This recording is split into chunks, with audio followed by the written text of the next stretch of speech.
दूर घने जंगल में सभी पक्षी एक साथ हंसी खुशी रहते थे। इसी जंगल में कालू कौवा और उसकी पत्नी गौरी कौवी भी रहते थे। कालू कौवा अमीर तो ना था, लेकिन उसने जैसे तैसे चोरी करके एक फोन ले ही लिया था। बस तब से कालू जी का फोन ही हमेशा उसके पंख में रहता। वह तो फोन में गलत नंबर डायल करके किसी लड़की पक्षी के नंबर को मिलाता और उनसे बात करने के बहाने ढूंढता और दूसरी शादी करने के सपने भी देखता। चलो, खाना तो खा लिया, अब मिलाता हूँ किसी का नंबर। क्या पता तीर निशाने पर लग जाए। कालू, मेरी तुम पर नजर है। ये फोन तो ले लिया, लेकिन यहाँ वहाँ मुंह मत मारना। नहीं गौरी, नहीं, ऐसी बात नहीं है। मैं तो बस ऐसे ही लगा हूँ। नया नया फोन है ना, सीखना भी तो पड़ता है। तभी तो तुम्हारी फोटो खींच पाऊंगा। तुम सो जाओ गौरी। चलो, गौरी तो सो गई। अब मिलाता हूँ किसी हसीना का नंबर। लेकिन कालू जी की तो किस्मत ही खराब थी। नंबर नहीं मिल पाता, क्योंकि उसका तो बैलेंस ही खत्म हो गया था। फिर कालू आधी रात सो जाता है। दूसरे दिन टूनी चिड़िया और मिठू तोता तालाब किनारे बैठे बातचीत कर रहे थे। तभी मिठू तोता कहता है, टूनी बहन, ये कालू के बारे में सुना है कुछ? सुनने में आया है कालू लड़की पक्षियों को नंबर घुमाता है और बातें करने के बहाने ढूंढता है। क्या सच मिठू भैया? ये आप क्या कह रही हैं? क्या कालू भी ऐसा है? उसकी पत्नी गौरी को पता है यह सब? वो तो कालू की खाल निकाल देगी। इतनी बातें हुई ही थी कि कालू भी अपना फोन पंख पर लिए नदी किनारे आ जाता है। कालू, शर्म करो भाई, तुम्हारे बारे में पक्षी कई बातें कर रही है। तुम लड़की पक्षियों को फोन मिलाते हो और नदी पर आने वाली लड़की पक्षियों को छेड़ते भी हो। हाँ कालू भैया, अपनी उम्र तो देखो जरा। आप गौरी को पता लग गया तो आपको छोड़ेगी नहीं वहाँ। अरे अरे, तुम दोनों को क्या हो गया? मैंने क्या कर दिया? और बुढ़े हो गए तुम दोनों। अभी तो मैं बाका जवान हूँ। आए हाय बाका जवान, वो भी तुम? 90 साल के बुढ़े हो तुम, और अभी भी लड़की पक्षियों से दिल लगाते फिरते हो तुम। चलो चलो, निकलो यहाँ से, भागो।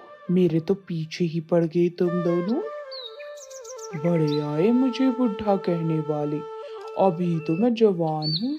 चलो, मिलाता हूँ किसी हसीना का नंबर। क्या पता आज मेरा नसीब जाग जाए।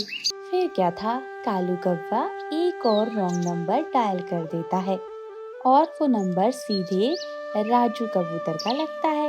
ये कालू कौवे के पास मेरा नया नंबर कहाँ से आ गया? देखो क्या कहता है कालू कौवा। कौन? कौन? कौन हो? बोलो तो। बस फोन उठाकर चुप हो गई हो। अच्छा, तो कालू निखट्टू कोई लड़की पक्षी ढूंढ रहा है। क्यों ना मैं इसे अच्छा सबक सिखाऊं। बेटा रुक कालू, सबक तो मैं ही सिखाऊंगा तुझे। पूरे जंगल के सामने बदनाम करूंगा। हाँ जी, कौन हो आप?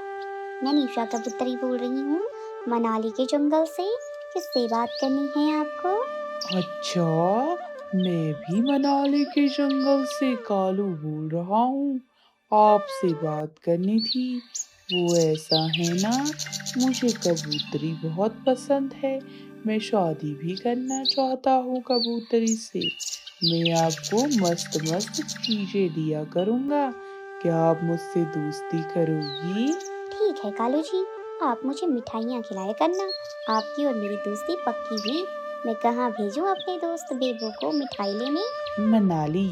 मनाली के जंगल में जो नदी है ना, वहां भेजो अपनी दोस्त बेबो को। मैं दूंगा उसे मिठाई।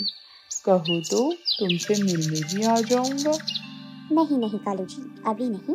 अभी तो पहले मैं आपको देखूंगी कि आप मेरे लिए क्या क्या कर सकते हो। अब देखो कालू के बच्चे, कैसे तुमको मैं मार के लाता हूँ गौरी से। अरे आज तो मेरी बल्ले बल्ले हो गई। आज हसीना मिल ही गई, वो भी कबूतरी। हाय मेरी निशा, कब मिलूंगा तुमसे। फिर कालू जी मजे मजे में गाते हुए अपने घोंसले पर बैठ जाते हैं। ओए कालू, तुम कुछ ज्यादा ही नहीं उड़ रहे हो? ये फोन लेकर कहाँ से आ रहे हो? पूरे दिन न दाना न पानी न फल, क्या कर रहे थे पूरे दिन? और ये मिठाई कहाँ से आई घर में? कालू, तुम मेरे लिए लाए हो क्या मिठाई? नहीं नहीं, ये तो मिठाई चिड़िया की माँ मिल गई थी मुझे रास्ते पर, तब चिड़िया के लिए दे दी। मैं देकर आता हूँ, रुको गोरी। अरे अरे कालू, सुनो तो, चला गया निखट्टू, एक भी खाने नहीं दी मिठाई। फिर कालू मिठाई और अपने पंख पर फोन लिए नदी किनारे चला जाता है। वहां पर बेबो कालू का इंतजार कर रही थी। क्या तुम ही हो वो कालू जिसे बुलाया है मिठाई के लिए निशा ने? हाँ हाँ, कैसी है मेरी जान निशा? बहुत सुंदर है मेरी दोस्त। चलो अब मैं निकलती हूँ, मुझे टाइम लगेगा पहुँचने में। बेबू वहाँ से मिठाई लेकर राजू कबूतर के पास उड़ जाती है। फिर कालू फोन घुमाता है। निशी जी मेरी जान, मैंने भेज दी मिठाई, अब क्या खाएगी मेरी जान? मैं लेकर आता हूँ, मिलने आ जाऊँ अब। अच्छा ठीक है, तुम कल नदी पर मिलने आ जाना मुझसे। तुम्हें बहुत जल्दी है मिलने की। तुमको कल हैरानी हो जाएगी, इतनी सुंदर जो हूँ मैं। कोई बात नहीं, खाने की चीज ना भी लाओगी, खाली पंख ही आ जाना। झटका तो तुम्हें जरूर लगेगा कल। बातें कर लेंगे नदी पर बैठकर।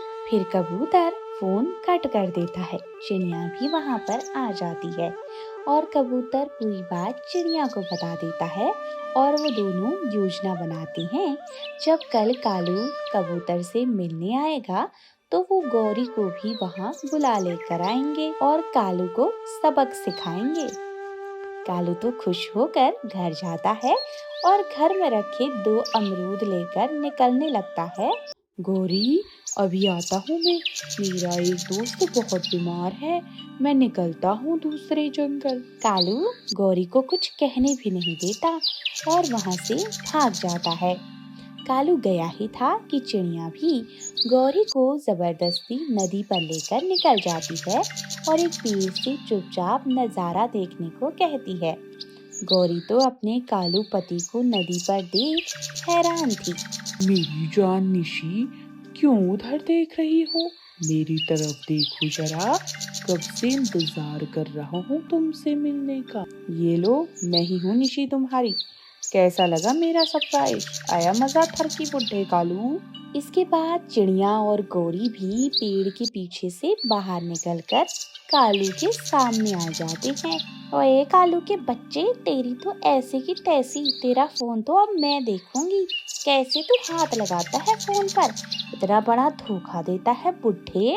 फिर क्या था, कालू गौरी से मार खाते रहता है और माफी मांगते रहता है। कालू को उसके किए की खूब अच्छी सजा मिल जाती है और सारे दोस्त मिलकर ये नज़ारा देखते रहते हैं। और जाते जाते चैनल को सब्सक्राइब करना ताकि हम ऐसी स्टोरीज आपके लिए लाते रहें। धन्यवाद।